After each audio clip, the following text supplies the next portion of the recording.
The physical therapist is the healthcare practitioner who evaluates the patient and produces what we call a plan of care.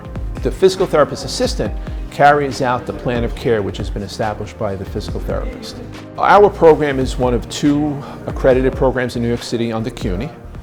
We are CAPD accredited. Our students are well trained and ready to enter the workforce. Students train on devices such as electrical modalities, ultrasound, exercise equipment. We have 2 clinical rotations, one in the winter and then a terminal 8-week affiliation which occurs after graduation in June. So our students don't finish our program until August. We have over 100 clinical affiliations in our program. I really appreciated working with a different variety of patients during my clinical affiliation at Coney Island Hospital. We worked with both inpatients and outpatients, so I got to see a wide variety of diagnoses, and it really made me want to go out and work in different settings with different kinds of patients. I felt very confident because all the knowledge that I got in the school in Kingsborough, I could apply it with my patients. There's a terminal degree. You do sit for a licensing exam.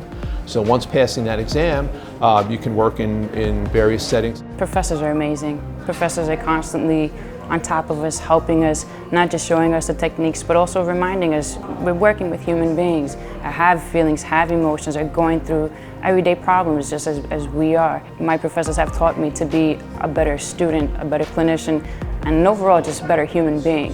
We are given some scenario cases, meaning like a patient with, let's say, a stroke or any other disease, and then we work on how to help this patient go through that disease. What do we look for in a successful PTA student? Usually they're well motivated and people who want to learn and want to help. We have 100% employment of all of our graduates within 6 months of graduation for those who have actually seeked the job at that point. It's something that's in great demand and gives you both the job stability and the ability to move to different places. Well, I was doing my affiliation. I was doing it in a hospital setting, and I had a patient who was a double amputee. And this patient, he was just so depressed, so down. I didn't realize that I actually was making a difference in this patient's life. We motivated this man, went from saying, I'm never gonna walk, I'm never gonna try, to actually wanting to. We are that difference that that person's going to need that one day.